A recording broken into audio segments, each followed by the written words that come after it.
Tatlong araw ang release ng raffle items para sa General Assembly para sa mga kooperatiba sa Bulacan na pinahintulutan ni Vice Gobernador Alexis Castro sa Kapitolyo ng Bulacan ngayong araw, Nobyembre 25, 2024.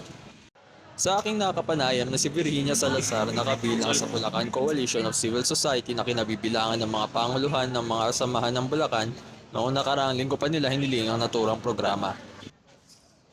Kailan pa po ito ni-request, ma'am?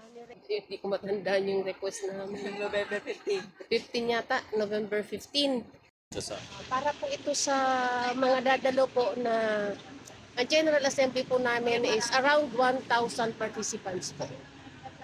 Sinubukan kong kuhanan ng pahayag ang mga nangungunan sa nasabing programa.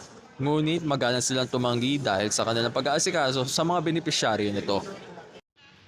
Kyra Santos, for we see the truth in every limitless stories. The 4CR News.